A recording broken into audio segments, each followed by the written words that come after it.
What's up, everybody? John the Morgile here.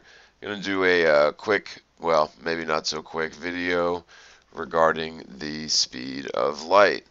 So basically, what my research is showing is that the figures that we get for the speed of light are pretty much the definition of pseudoscience, because you start with this cockamamie experiment way back, way back in the 1800s.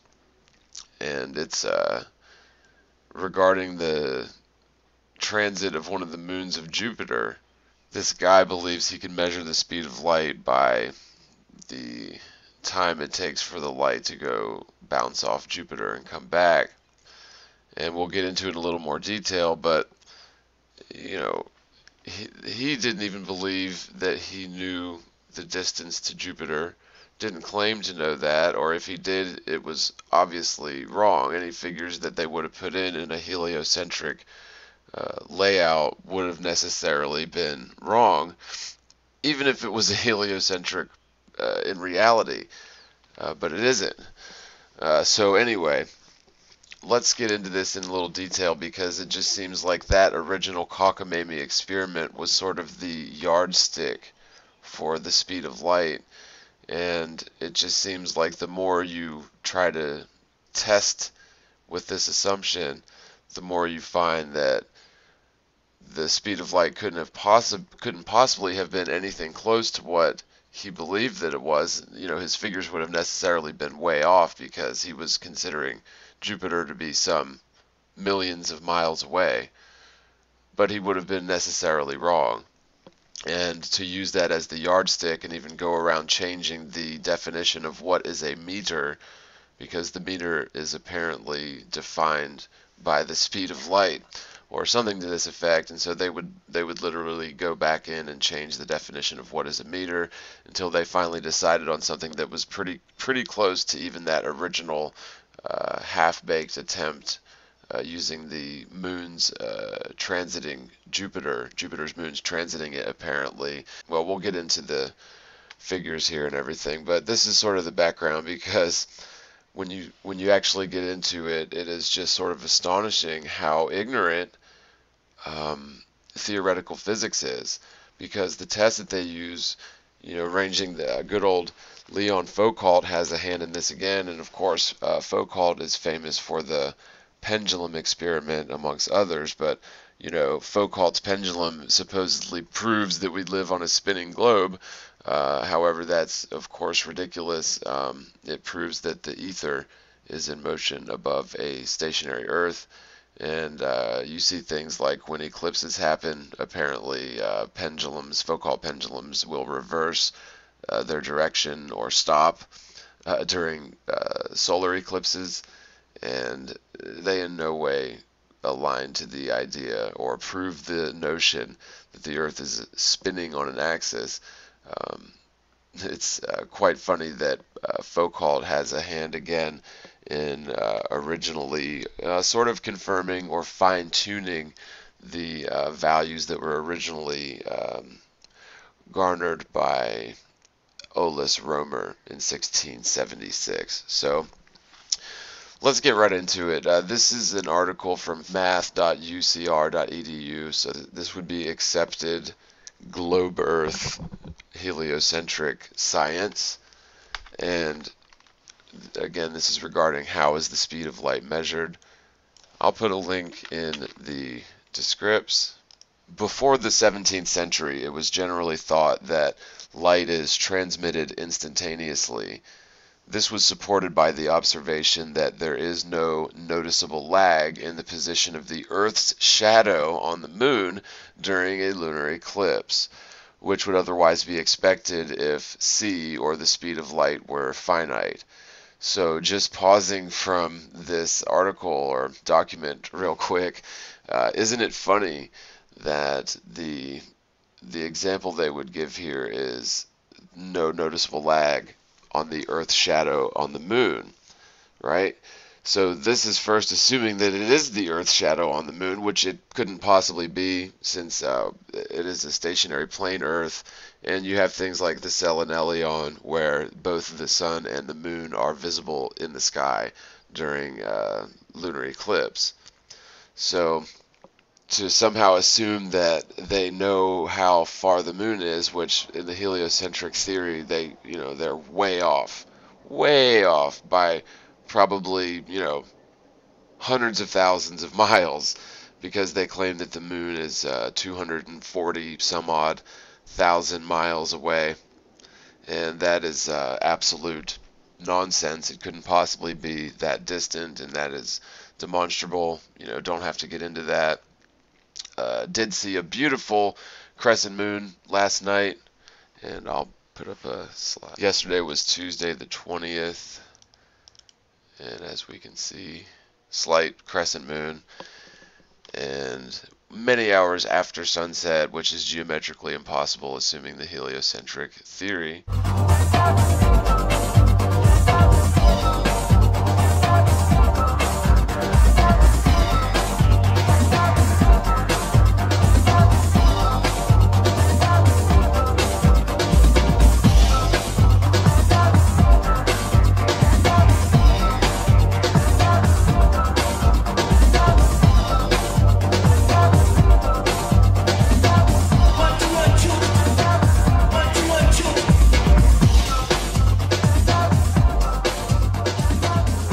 So according to the heliocentric model, we're looking at a top-down view of the Earth and the ecliptic plane. So, hypothetically, we're looking down on the ball Earth from above the North Pole. Allegedly, the moon orbits the Earth along the same plane, more or less, that the Earth allegedly orbits the sun. So this top-down two-dimensional perspective is adequate. You could just bear in mind, however, that the moon's orbit supposedly positions it on a plus or minus 5-degree offset tilt from the ecliptic plane. So if you were to, say, turn this image 90 degrees, so you're looking at it from a side view, then you would have more or less two planes. You'd have first the ecliptic plane, which I'll define as a red line. We'll make it thick enough so you can see it. And allegedly, this would be the ecliptic plane that the Earth revolves around the sun upon. So we could put a very small sun in the center of that, hypothetically, and then put the Earth revolving around the sun on the ecliptic plane. We'll make that a bit smaller. Whoops. And of course, we'll make it nice and blue. Now, allegedly, the moon orbits the Earth along more or less the same plane, although it's tilted a mere 5 degrees. So again, this would be like a side view. This is an exaggerated angle. That's obviously more than 5 degrees, but just to give you an idea of how that would look from the side view, make it a darker color. That angle would be 5 degrees, representing the moon's alleged orbit.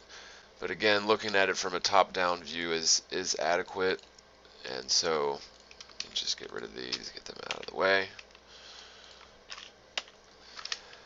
The other night I was able to see the crescent moon after sunset.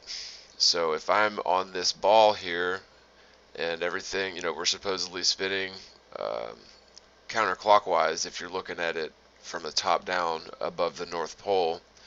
And so if I'm on this ball going around it and the sun sets, meaning I'm past this terminator line, past the twilight zone as it were, my line of sight is going to be tangent or divergent from the curve of the Earth. So if I'm on the ball after sunset, my line of sight could be described as a line similar to this. Make it red so we can see it.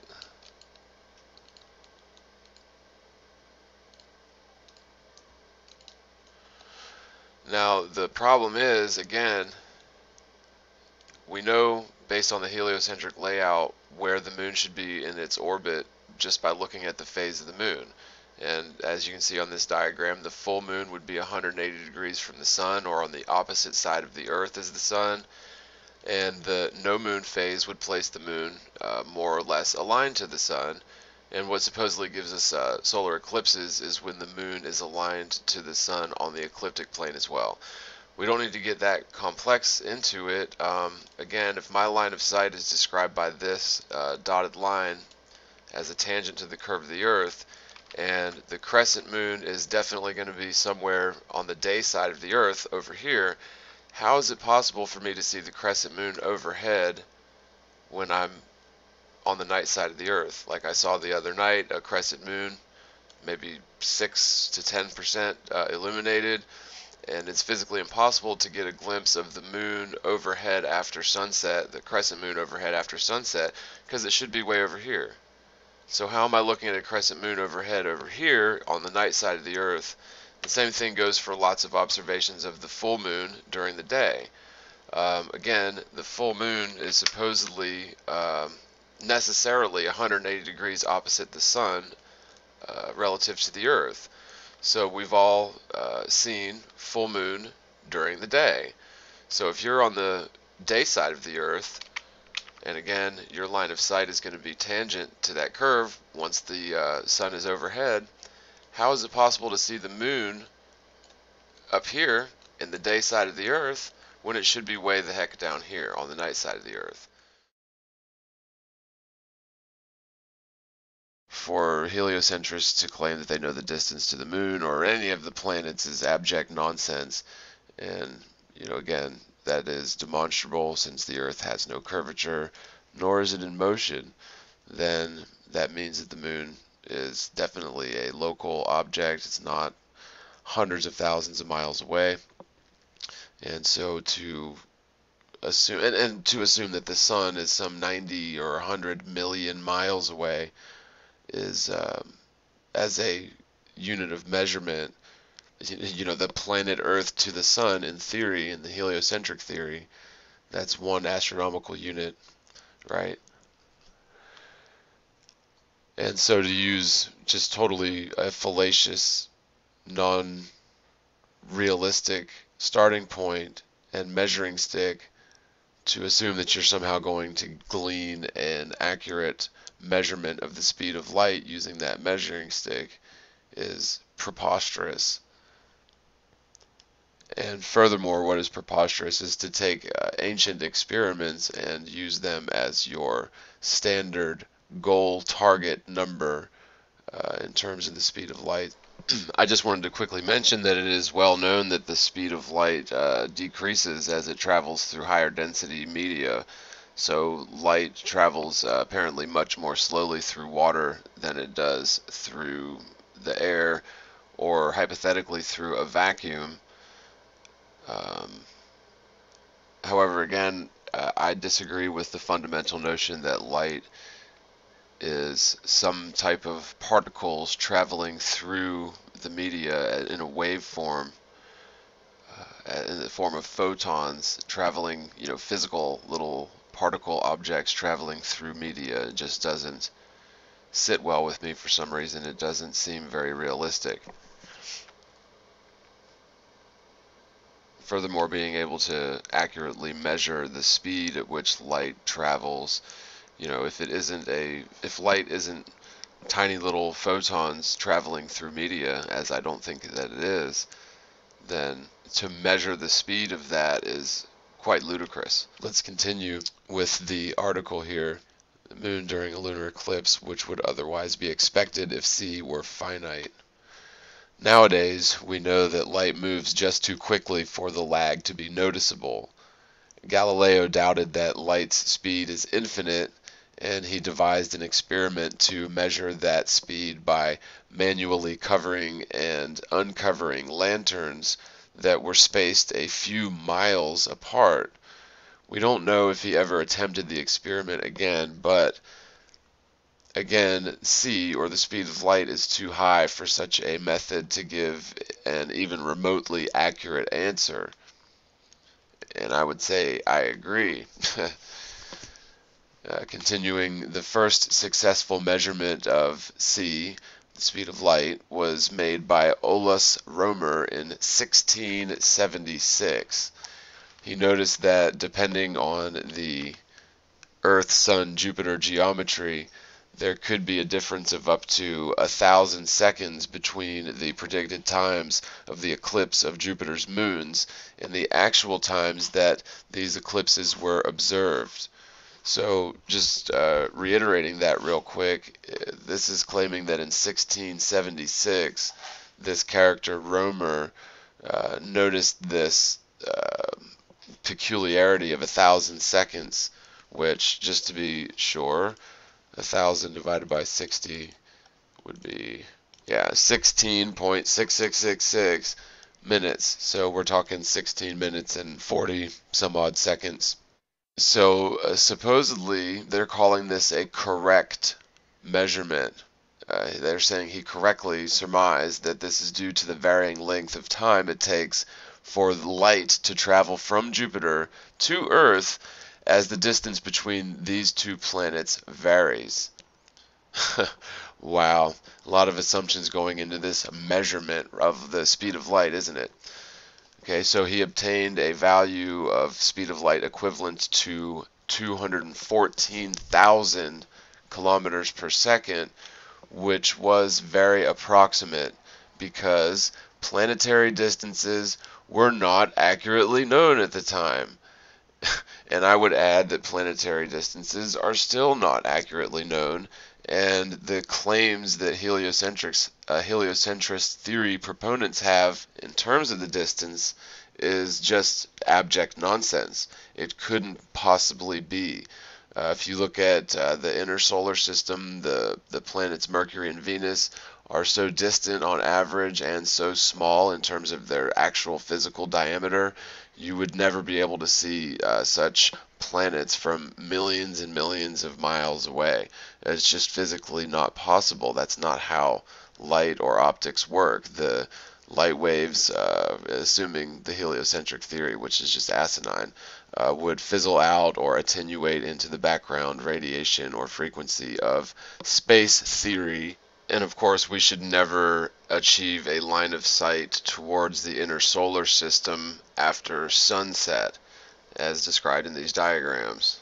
Again, our line of sight should be tangent to the curve of the Earth, and so after sunset, looking towards the horizon, would be looking towards a divergent angle away from the inner solar system, divergent from that line of sight. So again, they're calling this completely absurd quote unquote measurement of the speed of light more or less correct, because the distance between these planets is different. He can somehow measure the 16 minutes where the transit should occur and the 16-minute lag. That's supposedly going to help them measure the speed of light, which is just, I mean, if you think about this for 10 seconds, it's preposterous. Okay, but their experiments get much, much better, I will tell you. Right. So anyway, at least they do admit that the planetary distances were not accurately known at the time. Again, that was in the late 1600s, apparently. And I would add that they still don't have accurate distances to the planets, and certainly not the heliocentric values. So continuing, in 1728, James Bradley made another estimate by observing stellar aberration, being the apparent displacement of stars due to the motion of the Earth around the Sun. So here goes another one where they're assuming a heliocentric theory and all these great many millions of miles involved that are just theoretical nonsense, and using that as a measuring stick to somehow measure the speed of light, which again I would say is just absurd.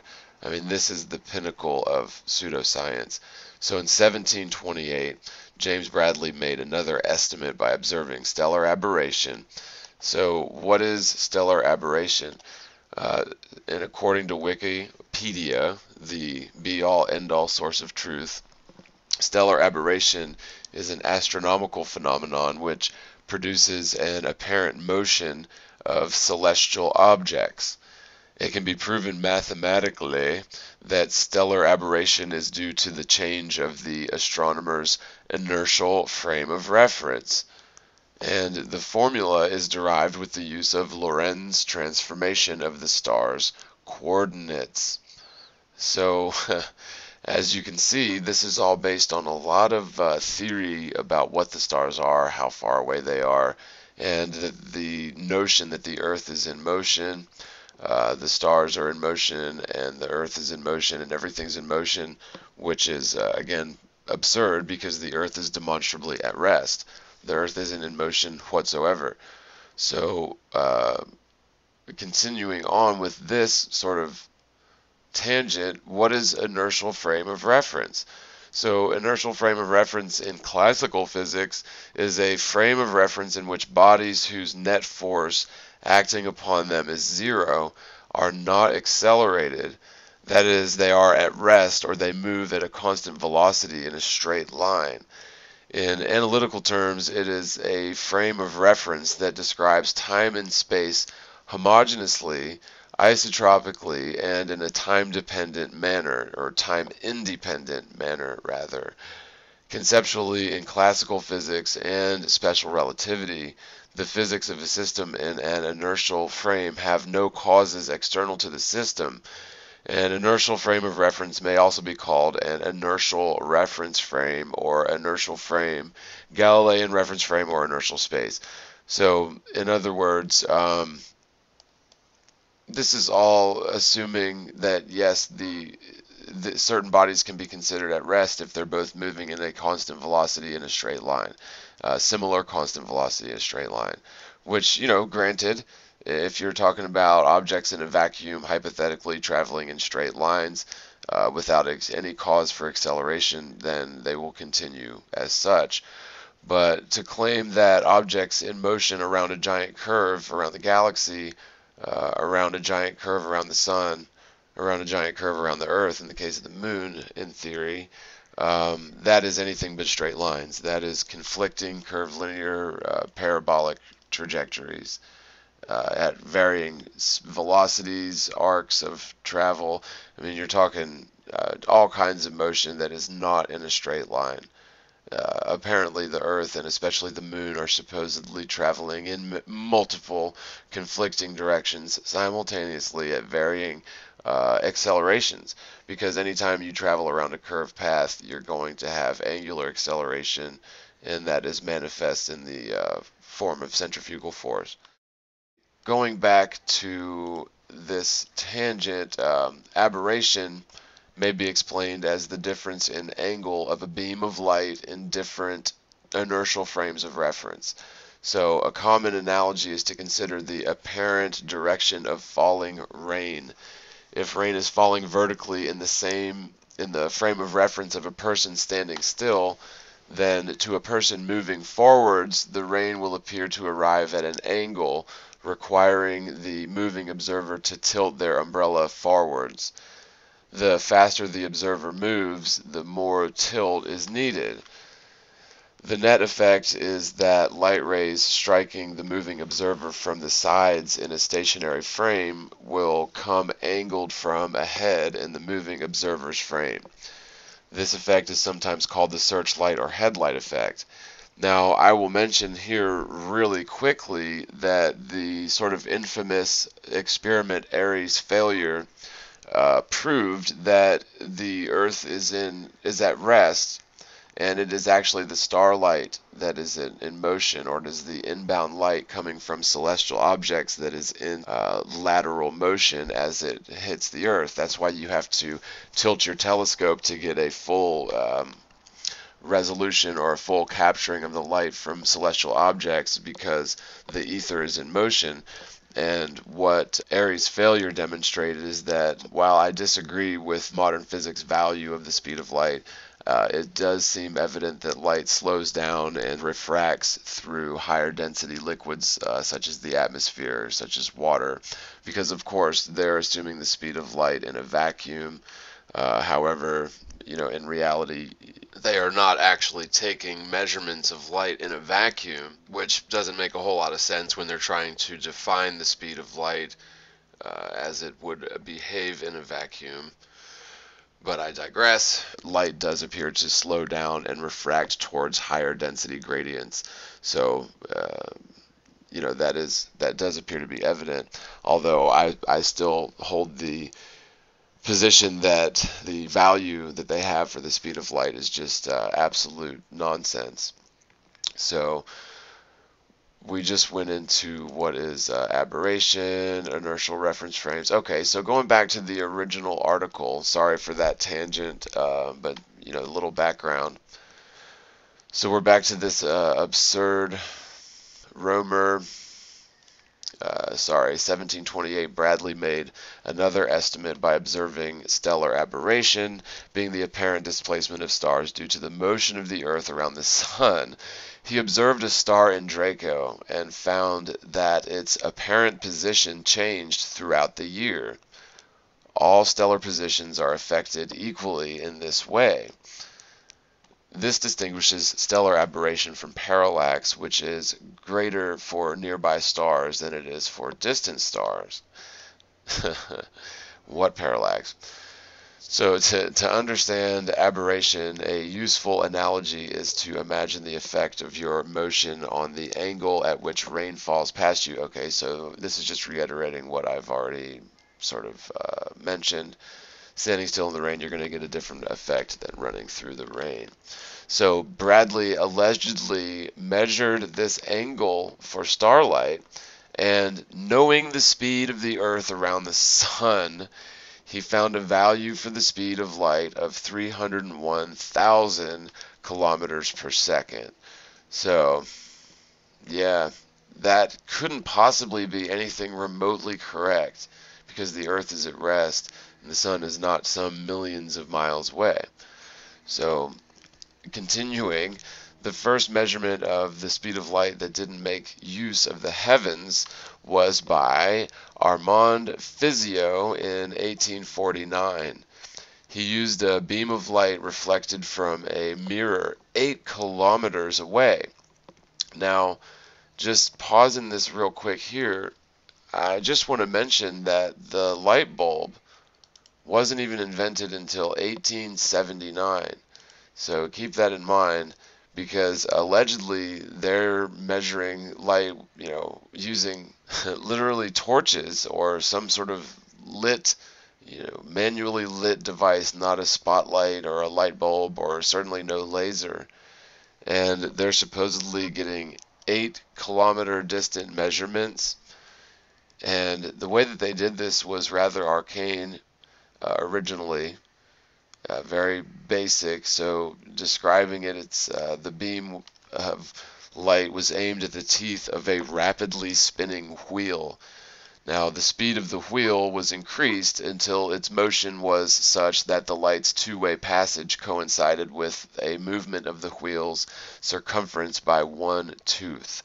I'm going to cut to a clip giving an illustrated breakdown of how this experiment was conducted, so you can better understand what they're supposedly using to measure the speed of light. So Maxwell was all like, hey guys, I think that the speed of light is really fast. I think it's like, well, because he had these constants from electricity and magnetism, I think it's 3 times 10 to the 8th meters per second. And Fizeau, this amazing French physicist who did all kinds of cool things, including some really seminal work on capacitors, in 1850 was sitting around by the fire reading, he was reading Maxwell's work, and he says, well, let's figure out exactly how fast light goes. Now, think about that. How the heck are you going to find out how fast light goes if somebody just told you they think it goes 300 million meters in a second? That means it's going well more than all the way around the world within 1 second. That's going to be a pretty tricky thing to measure. So it's 1850, and here's what he does. He takes a mirror, and it's only like semi-glazed mirror. This is a pretty typical thing that we used in physics. It's a semi-reflective mirror, and that means that some light can get through it, and some light will be bent off of it. So that mirror is sitting right there, and he's going to take that, well, here, look at this. There's a semi-reflective mirror. Okay. He takes it, he ripped it off of a car. Just kidding. And then there's light here. So he has this laser pointer, or maybe it wasn't a laser pointer because it was 1850. It probably wasn't even a light bulb. It was a candle or a lantern in 1850. And the laser light, anyway, comes out here and it goes pew, and some of it reflects off of here, but we don't care about that. But what I'm concerned about is that some of it goes through and passes through this devious device. And the device was like, well, let me kind of draw it for you. It's like this circle. But it wasn't a complete circle. It had these notches in it, which had little holes in them. And let's say that it had 20 holes in it. I don't know, something like that.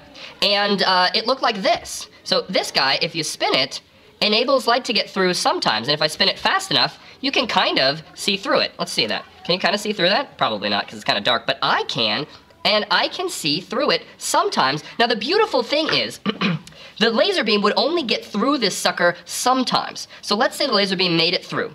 But the problem is, the laser beam's going to hit another mirror. This is a high-quality mirror.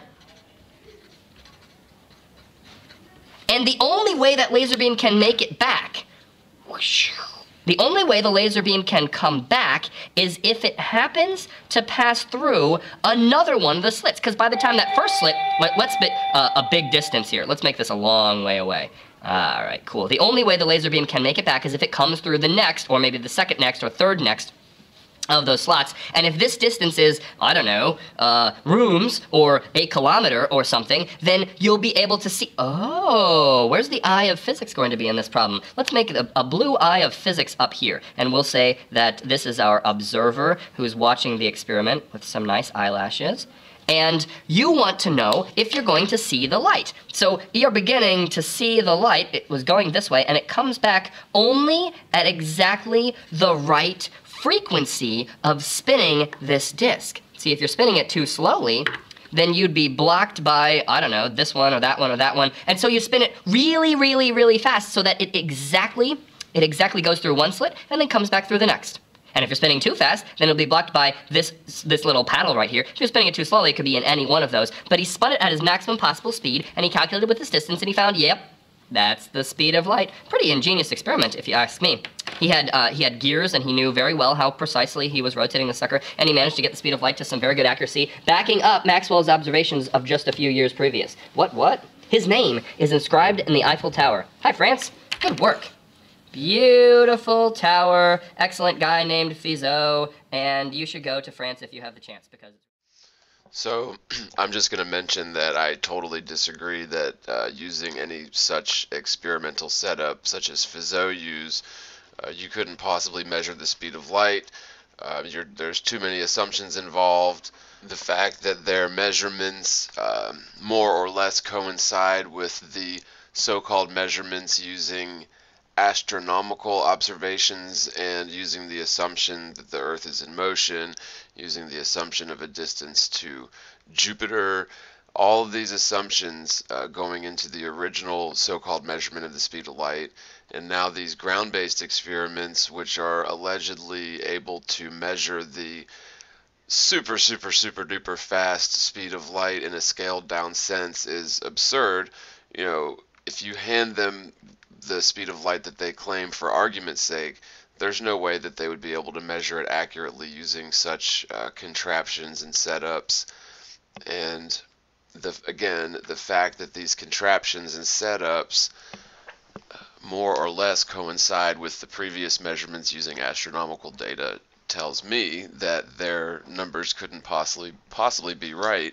So what we just looked at was the the Fizeau method, and the next clip that we'll roll is from it looks like a college class, maybe an undergraduate student is giving a presentation of some sort, but you'll notice that again they do indeed shoot for the numbers that they already believe the speed of light to be, and if they get numbers that are outside of the norm, then they consider it to be bad data. But let's continue on and we'll roll that clip at some point shortly. Now, the speed of the wheel was increased until its motion was such that the light's two-way passage coincided with a movement of the wheel's circumference by one tooth. This gave a value for c, and again, c is the speed of light, of 315,000 kilometers per second. Somehow these people are looking for numbers that are similar to what has already been given by the original Jupiter's moon's transit experiment, using the term experiment very loosely. They're using these values as a form of a target. And still, actually, the answer that my group of students got was worse than the answer Focault got. So even all that time ago, he got a much more accurate answer than we were able to get using modern equipment. So this is very impressive. I would just say that it's highly likely that light is way too fast for anyone to get the the smallest possible measurement or the most accurate possible measurement. So in other words, it's very possible that when you're trying to measure the speed of light, say through the spokes on that wheel or using Focault's method, the light could be attempting to pass through, run its course, although it's impeded by the very mechanisms of the experiment, and so you're going to get a false reading of the speed of light. To assume that they're able to measure the speed of light using such setups is just very, very ambitious indeed. Okay, so that was the first observation, the first experimental evidence for a finite speed of light. Now later on, experiments got much more sophisticated, and they came up with some new ways to measure the speed of light. Okay? And I'm going to tell you about one of these ways. Focault was a famous French experimental scientist in the 1800s. He did a lot of very interesting experiments, actually. So I'm going to tell you about this one. This is one he did measuring the speed of light, and he got a very accurate value, 298,000. Okay? So about 1%, less than 1% error. Okay. And the idea is quite nice. You have a light source here, and then very far away from each other, you have two mirrors. Okay, I think in the original experiment it was about 10 kilometers distance between these two mirrors. I would just mention the fact that you can align two mirrors, 8 to 10 kilometers apart to do such an experiment is, well, they must have been pretty darn good, but it's also good evidence of the lack of curvature on the Earth. And I would also mention that I know that it's difficult to get such alignments with light, even with like lasers, high-powered lasers, from such a distance. And so for them to have made any sort of precise measurement over such distances before the light bulb was even invented is quite astonishing. And the light goes from the source. It's not really a light bulb. It needs to be a focused source of light, right? So the focused source of light. So in the modern sense, we'd use a laser. He didn't have lasers, so he used some optical tricks to get a focused beam of light. Some optical tricks to get a focused beam of light. But anyway, the light source, the light goes to the first mirror. It's then reflected to the second mirror, reflected back to the first mirror, and then you observe it. Jump around. Jump up and get down. Okay, so this is somebody measuring the light. Okay, so I'm going to try and explain how the experiment works using this ball. This means you have to be good at catching it. Okay, so in the original experiment, I'll give you the ball. Okay, right, so you are the light source. Okay, I am the mirror, and then I'm the first mirror, and then let's say Yeso, you can be the second mirror. Okay, so the light comes to the first mirror. Okay, it then goes to the second mirror, and then it comes back. Now, if I am stationary, then I just throw the light back, straight back at you, right? But the first mirror, that's me, is not stationary. The first mirror is made to rotate. So as time goes on, I go round and round, right? So if we do the same thing again, I get the light here, and I'm like this, so I pass it to you. Then you pass it back to me.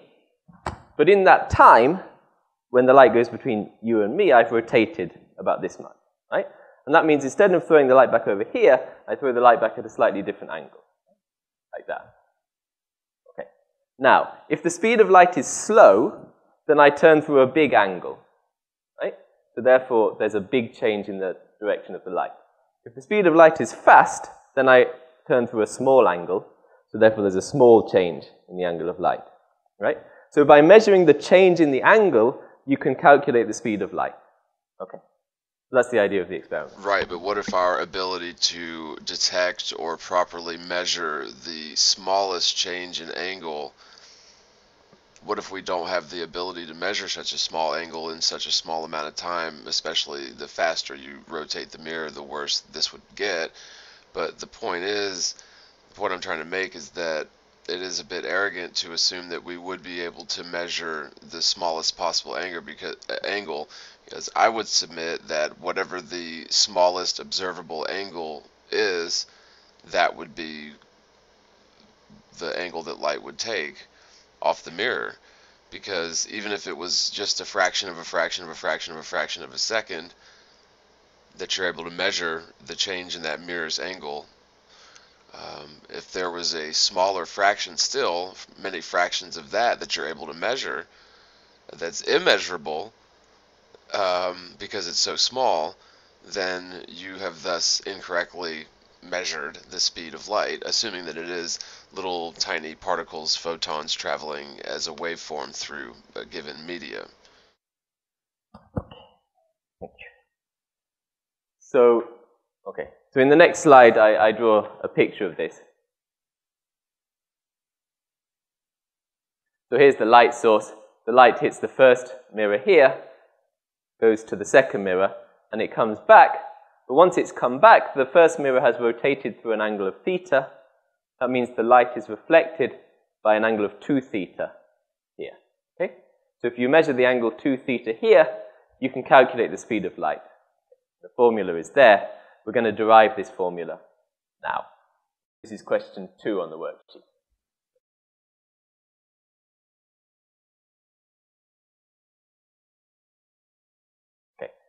So this is the Focault experiment. So you have in the Focault experiment 2 mirrors, like this. 1 mirror, 2 mirrors. This one is rotating. Okay. Let's say that the distance between the mirrors is L. Put L in the worksheet. Okay. And the worksheet tells you that L is 30 kilometers. I don't think this is the actual experimental value. I think I just made this up. I don't think this is the actual experimental value. I think I just made this up. Okay. Then you have a light source here. Here's a source of light. Okay. And the light comes in, is reflected off the first mirror, goes to the second mirror, comes back to the first mirror. But in the time it takes to come back, the first mirror has rotated through an angle of theta. This. So therefore, the light is not reflected exactly where it was originally, but it's reflected at a different angle here. Angle 2 theta. It seems obvious to me that the light would have also reflected off of that mirror at a much more acute angle than was measurable.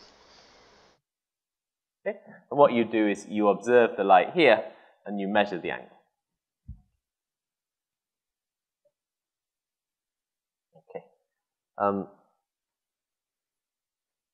So the key thing in this experiment is how much time does it take for the light to go from here to there. Okay? Because that determines how much the mirror rotates, which determines the angle you measure here. So that's part A of the question. Find the time that it takes for the light to go from here and back. Okay? And that's very easy, right? Because it's just time is distance divided by speed. Yes, that is easy, assuming you know the speed of light, right? The distance is 2L. The speed of light is c. Okay, dead easy. Right. So let's suppose that the mirror rotates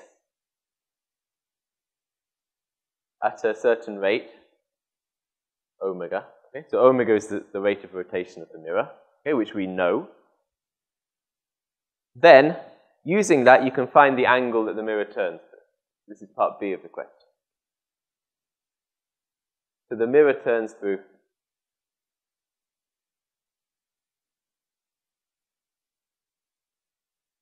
an angle theta, which is just the rate of rotation times the time. Okay? But from part A, the time is 2L over c. Okay? And in this experiment, you know everything, right? So you measure the angle theta, you know the rate of rotation, you know the distance between the mirrors, so therefore you can calculate the speed of light. That's the way it works. Okay? So just rearranging, then you get the speed of light is equal to 2 omega L over theta. So that's it. So that's the equation that was on this slide here. Okay, except omega is d theta by dt, and h I've called L. It's the same formula. Okay.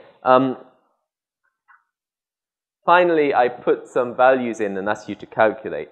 Okay. So actually, in part C, I give you the speed of light. I do it backwards. I give you the speed of light, and I ask you to calculate the angle theta.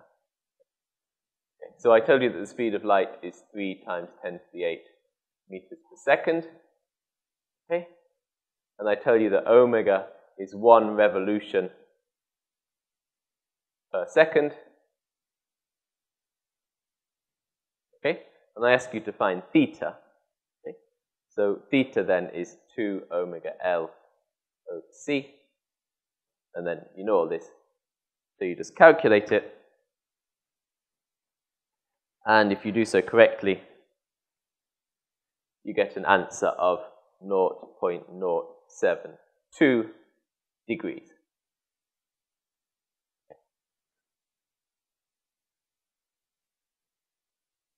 So the point of this question was to show you that this is really, really small, right?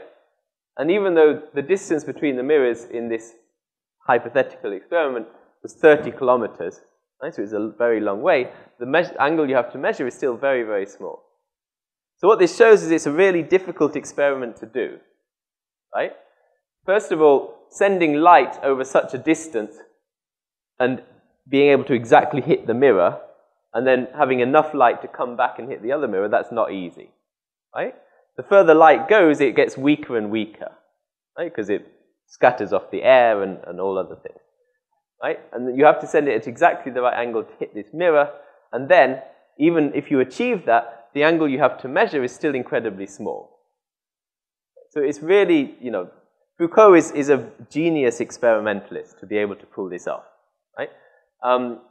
In fact, last year, a group of students at this university tried to do the Focault experiment using modern equipment. Okay? So we've got some equipment in this university. There's a laser we can use, and then there's a rotating mirror, which it's a very small mirror, but it can rotate 1,000 times a second. So it can rotate very, very fast. Okay? And because the mirror rotates very fast, the distance doesn't have to be so large. Okay? So when the students did it last semester, the distance was only about 20 meters. Okay? But still, it was a really, really hard experiment to do. And still, actually, the answer that my group of students got was worse than the answer Focault got. And still, actually, the answer that my group of students got was worse than the answer Focault got. So even all that time ago, he got a much more accurate answer than we were able to get using modern equipment. And still, actually, the answer that my group of students got was worse than the answer Focault got. So even all that time ago, he got a much more accurate answer than we were able to get using modern equipment. So this is very impressive. Loosely. Again, they're using these values as a form of a target. And this is confirmation bias. This is not science, because they get such widely varying measurements. None of their measurements could possibly be anything remotely correct at all, not even close, because they're using theoretical values for the distances, stellar distances, as their starting point. That's sort of their original measuring stick for the speed of light, and all of their other calculations are biased by that presumption, right? So it's all confirmation bias. So anyway, this goes on to say the speed of the wheel was increased until its motion was such, read that. So this gave a value for C of 315,000 kilometers per second. Leon Focault improved on this result a year later using rotating mirrors, which gave the much more accurate value of 298,000 kilometers per second. His technique was good enough to confirm that light travels slower in water than air. So I would say that that's probably all that it was good for, because again, these numbers that they have couldn't possibly be remotely correct or verifiable. It's all very much, and we'll get into why it's very much theoretical, but um, their measurements are widely varying. They don't get consistent answers, and they're looking for results that are in line with sort of accepted values. Otherwise, they call it, even to this day, if they don't get values that are close to what these ancient dudes got, then they say that they were getting bad measurements. And still, actually, the answer that my group of students got was worse than the answer Foucault got. So even all that time ago, he got a much more accurate answer than we were able to get using modern equipment. But I would argue that you're going to get a wide variance in measurements, because the way that they try to conduct these experiments even today with spinning mirrors and different things is just absurd in terms of thinking that they're actually going to measure the speed of light this way. And again, these ancient dudes back in the 1800s didn't even have light bulbs, still up to this point, for crying out loud. And still, actually, the answer that my group of students got was worse than the answer Foucault got. So even all that time ago, he got a much more accurate answer than we were able to get. Continuing on with the original article, after Maxwell published his theory of electromagnetism, which I don't necessarily agree with the, accepted theory of electromagnetism. Sure, in practice and application, there are fundamental principles involved. You spin a magnet around a coil, or spin a coil around a magnet, and you generate an electromagnetic relationship. It's very simple, but what's going on inside at the quote-unquote molecular level is up to very much theory, and that is why they still call it the electromagnetic theory, because while the theory does sort of answer the questions as to what is going on inside of an electric circuit, any honest electrical engineer or electrician will tell you they don't know exactly what's going on inside of a circuit at the molecular level. Of course they don't, and such a thing will probably never be directly observable to confirm, that it is little tiny subatomic electrons that are traveling, from molecule to molecule or from atom to atom in order to give the electric current. That is very much theoretical. After Maxwell published his theory of electromagnetism, it became possible to calculate the speed of light indirectly by instead measuring the magnetic permeability and electric permittivity of free space. Now, this was first done by Weber and Kohlrausch in 1857. In 1907, Rosa and Dorsey obtained 299,788 kilometers per second in this way. And according to this, it was the most accurate value at the time. I just love the fact that they called these accurate. They couldn't possibly be accurate because it's all based on these values of stellar distances, which couldn't possibly be correct. And then going into measurements that really couldn't be verified as accurate measurements of the speed of light. The speed of light would be so fast that you're talking about light traveling many, many times before their little mirror is able to spin even the slightest fraction of a degree. Many other methods were subsequently employed to further improve the accuracy of the measurement of c, or the speed of light, so that it soon became necessary to correct for the refractive index of air, since c is light's speed in a vacuum. In 1958, Froome obtained a value of 299,792.5 kilometers per second using a microwave interferometer and a Kerr cell shutter. And a microwave interferometer is something like LIGO, if I'm not mistaken. And I know that LIGO is set up to where you have two very, very long cylinders underground, aligned perpendicular to one another, so 90 degrees to one another, and they measure the interference patterns in light waves or microwaves as they go and bounce off the far end of the cylinder many kilometers away, and then join back up at the center where again they are aligned perpendicular to one another or 90 degrees. And that interference pattern is measured to allegedly measure all sorts of things, including the alleged binary black hole system colliding to form a single black hole or a single singularity, which allegedly caused gravity ripples through space-time 1.3 billion years ago, and they just so happened to pick it up on the little LIGO interferometer. But of course, it was probably seismic activity, P waves. Now, this claims that after the 1970, the development of lasers with very high spectral stability and accurate caesium clocks made even better measurements possible.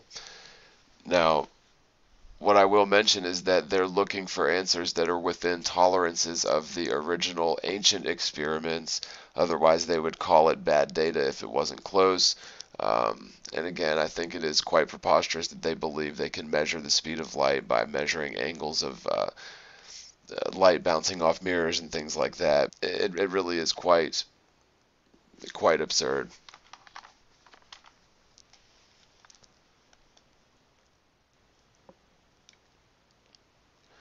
But by 1970, the point had been reached where the speed of light was known, and I'll say allegedly known, to within an error of plus or minus 1 millisecond.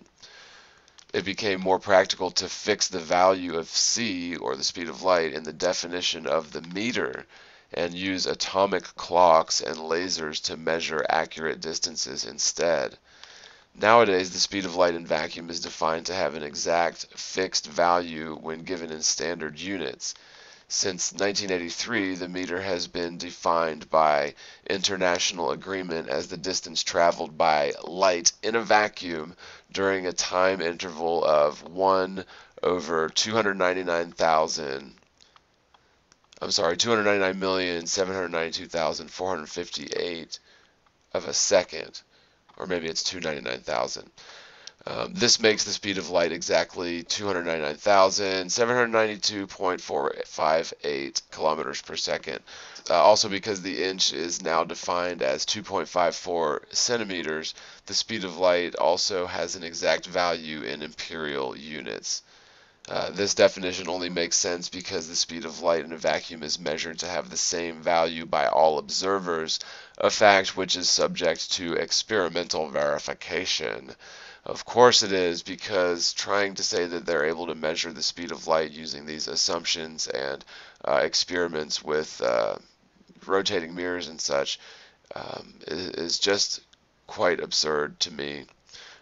I'll let everyone can make their own mind up, but it seems to me to be a pile of pseudoscience. Now, here's a PDF I found. Well, I'll put a link in the description. It's another educational college website. Speed of light measurement using the Focault method. The objective of this experiment was to measure the speed of light using the same method developed by the French physicist Jean-Bernard Léon Focault in 1862, decades prior to the invention of the light bulb. The speed of light is one of the most important constants of nature, and of course they claim that it's a constant, but they constantly get different measurements. After Einstein presented the special theory of relativity, it was established that the speed of light is an upper limit to the velocity of any object. And, this is where I diverge wildly with this whole idea of tiny little particles or photons traveling through the air or media traveling light. Our eyes and instrumentation pick up light waves and different types of non-visible waves as well. To even call them waves, to me, I think is a little bit jumping the gun, because it doesn't seem as if we have any real good evidence to prove that light is actually little photons or particles traveling in waves. If anything can travel through a medium that is theoretically a vacuum, then then it's technically it isn't a wave at all.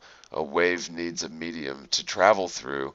Light, it seems to me, as opposed to traveling at all, is just something that is emanated from a source and then is picked up by our eye or by instrumentation without any physical transference of little tiny particles of light or objects at all. But instead, it's more of a photo development process that's happening in our eye. There isn't light hitting our eye. Our eye is attuned to the frequency or attuned to the vibrational state of whatever light is and picks up on that through space or through a vacuum or through liquid or whatever. But it doesn't seem to me necessary to have little particles of light or photons traveling through the air or through the water or through the vacuum in theory. So throughout history there have been many attempts to measure the speed of light, such as those by Galileo, Romer, Fizeau, and Focault.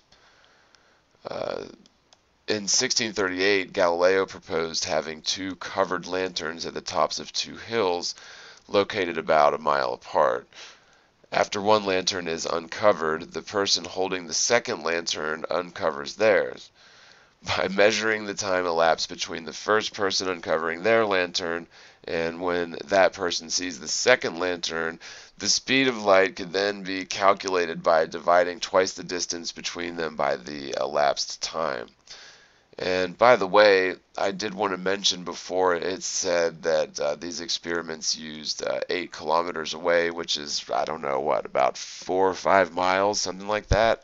And I'd love to know how that was possible on the spherical Earth that's in motion, but anyway.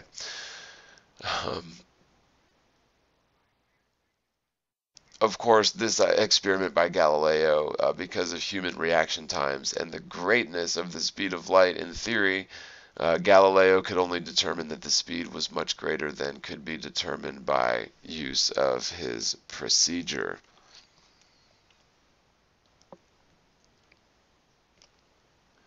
Romer was the first to prove that light has finite speed.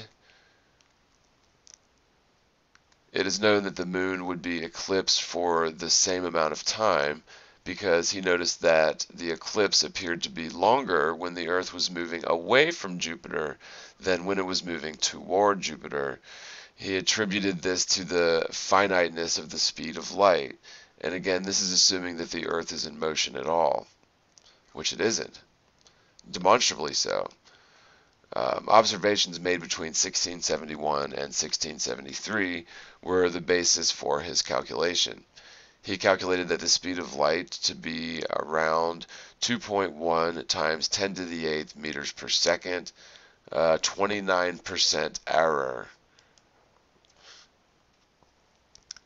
In 1829, Fizeau designed a method that consisted of spinning a wheel with slits.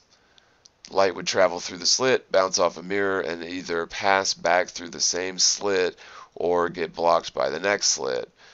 Fizeau used specific values for the distance between the mirror and the wheel, the number of slits on the wheel, and the rate of rotation of the wheel to find the speed of light. The speed of light he found was 3.15 times 10 to the 8th meters per second, an alleged 5% error. Now here's a diagram for the Focault method showing the optical path of the laser in the setup. And again they say laser, but I guess this is their recreation. I can guarantee you that Focault did not have a laser back in the 1860s before the light bulb was invented. So there's their laser. So what they're doing here is they bounce light off of a mirror that's rotating and measure the angle that the light bounces off it after, hitting another mirror. And they believe that they can measure the speed of light this way. Now, either the faster you spin the mirror in theory or the longer the distance that the light has to travel, the more accurate the measurement would be, as long as it's a known distance, of course. But the smaller you make the experiment, the faster you have to spin the mirror to get an accurate measurement according to them.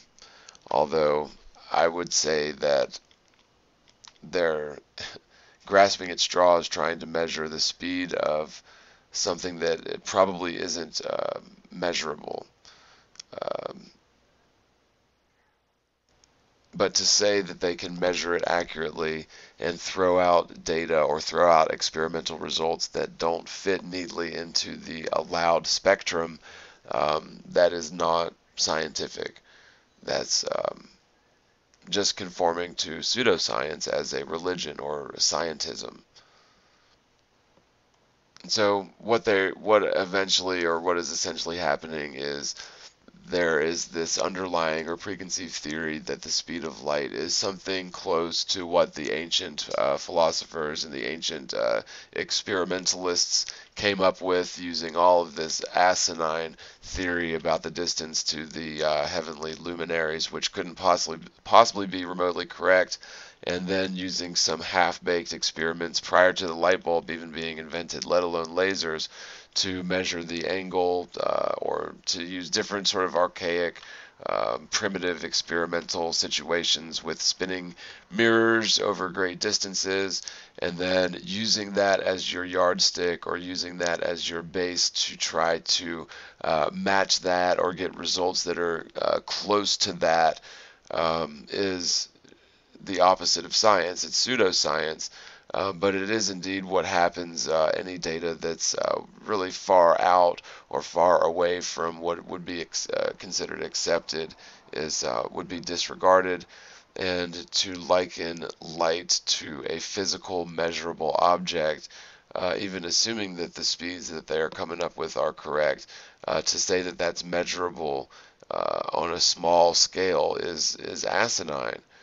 I disagree with this entirely, but as long as their answers are within a certain tolerance of what the others have said, around 299, 300,000 meters per second or kilometers per second, whatever the heck it is, it really is quite humorous when you think about it, because what they do is they take these preconceived values that they must sort of match or come close to in their measurements, and develop very complicated mathematics around measuring the speed of light using these angles, but it's all based on fallacious assumptions and fallacious principles at the heart of the thing. To be so arrogant as to think that you can measure these angles and somehow derive the speed of light is it defies logic, especially when you factor in the fact that any data that comes back that is outside of that tolerance zone, they disregard it as bad data or bad results. So here's a good demonstration of how they claim to be able to get the speed of light from such basic experiments. And this sort of experimental layout appears to have plenty of room for error. Again, for example, if the light bounces back so quickly that no measurable turning of the mirror can be detected, then you would see that as a null result, or you wouldn't see that change in the angle because it happened so fast over such an acute area. Say that there was no change whatsoever at all in the angle of the mirror, that's how fast the light was, then you wouldn't be able to measure that, you see.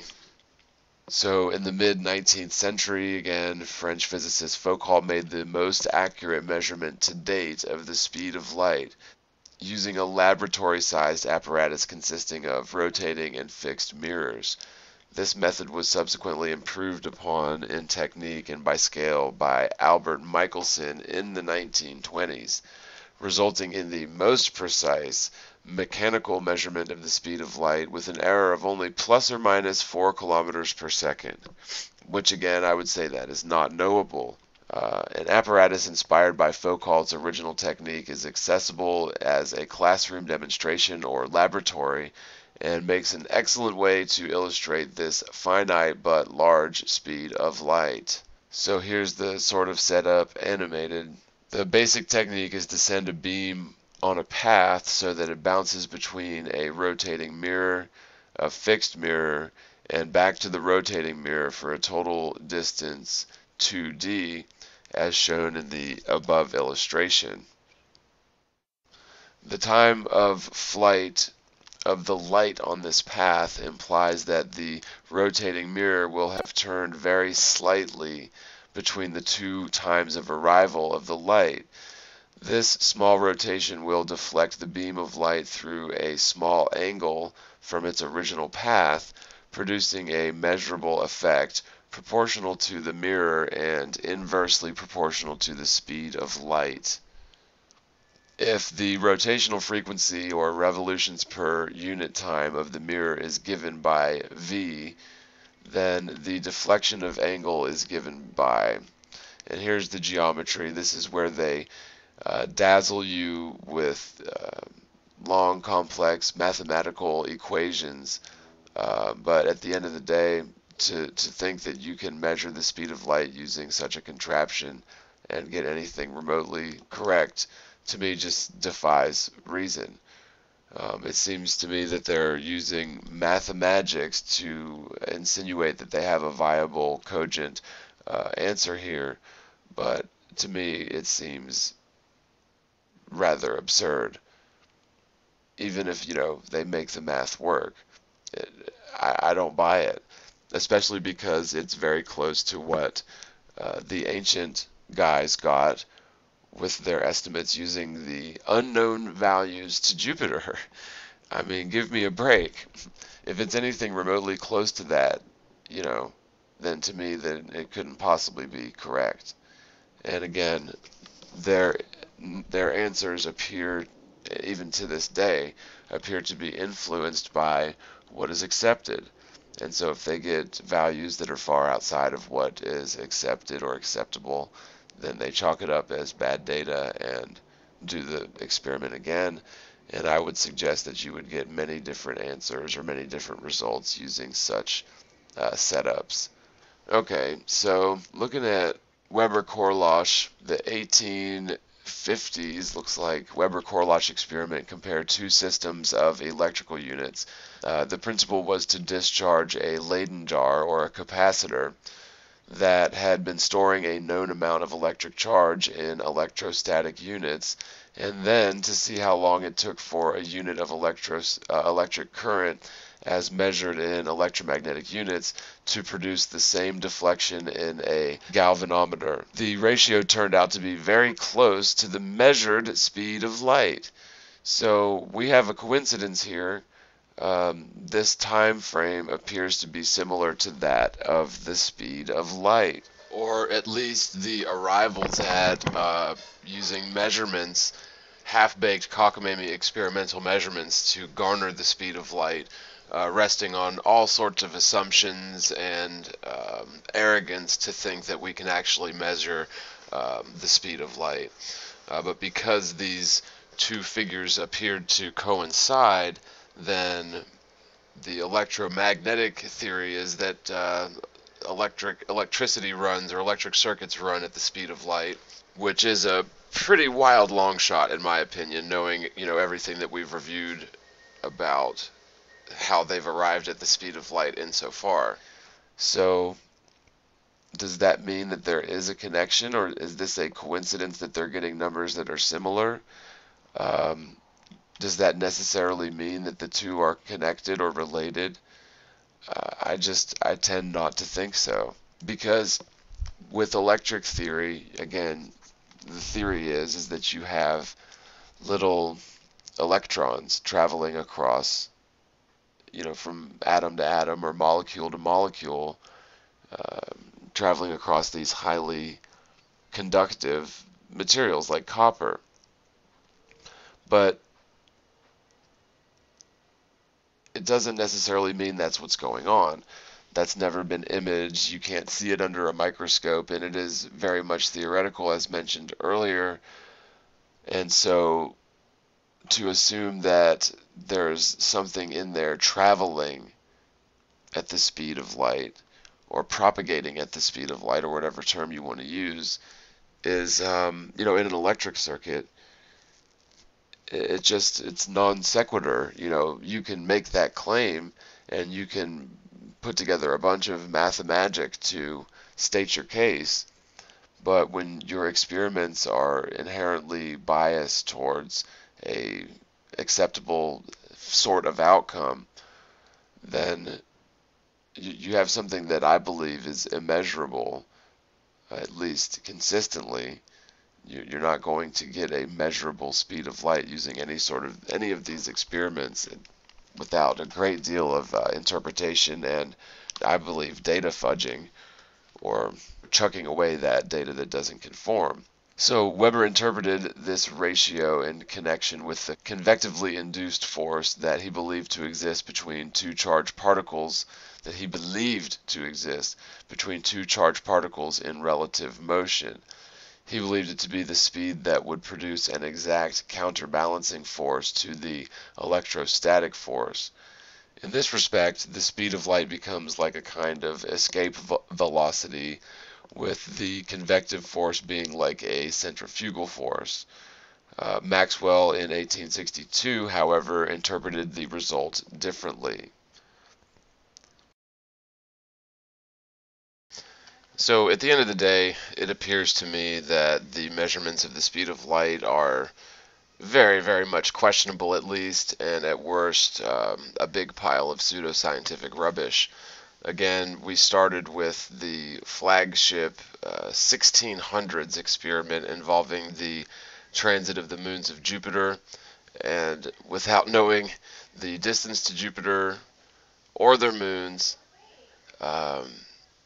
or things like refraction as well, which we didn't even touch on, that sort of cornerstone flagship yardstick for the speed of light back in the 1600s is 100% in error. I mean, it couldn't possibly even be remotely correct, knowing what we know about the Earth being a stationary plane and the wandering stars certainly not being millions of miles away.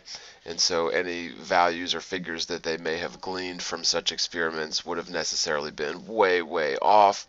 Now, of course, when they measure, in quotes, measure the speed of light using local miniature experiments like Focault or Fizeau had done in the 1800s.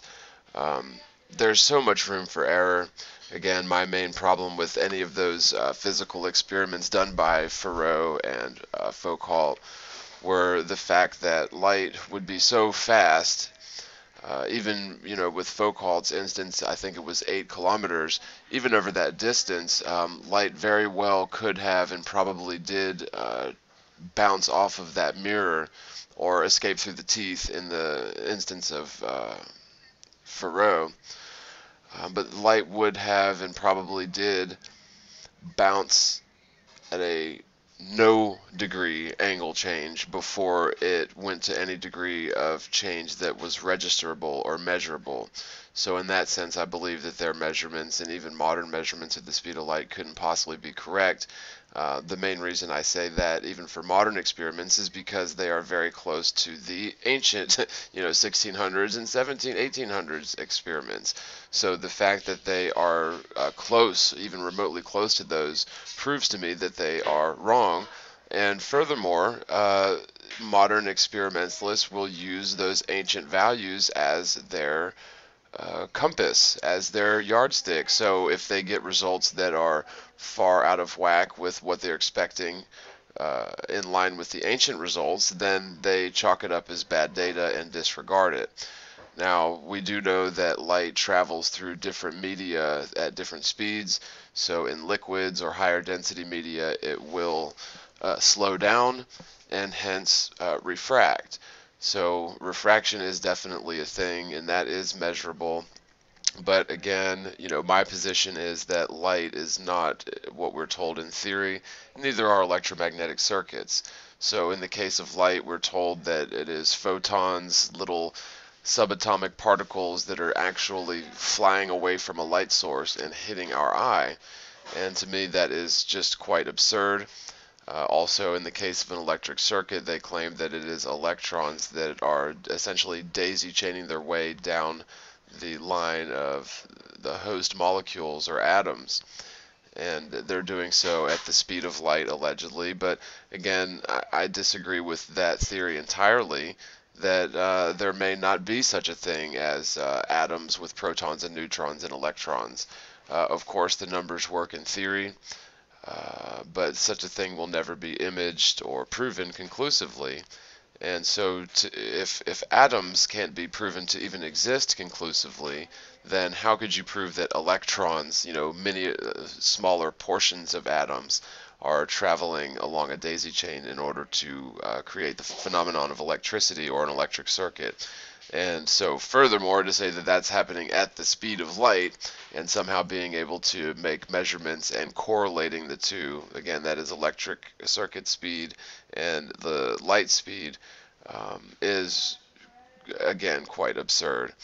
So with that, I'm going to wrap up this video. Thanks so much for joining me. If you'd like to support this channel, you can do so by becoming a patron at Patreon. That's www.patreon.com/themorgile, or direct through PayPal to www.paypal.me/themorgile, or you can email me at themorgile@gmail.com. Your support is greatly needed and it goes a long way to help me keep making videos. So with that, God bless you all. Spread the word, spread the world, and peace out. Make the earth shake.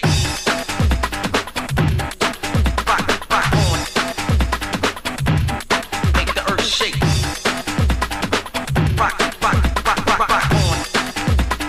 Make the earth shake. Make the earth shake.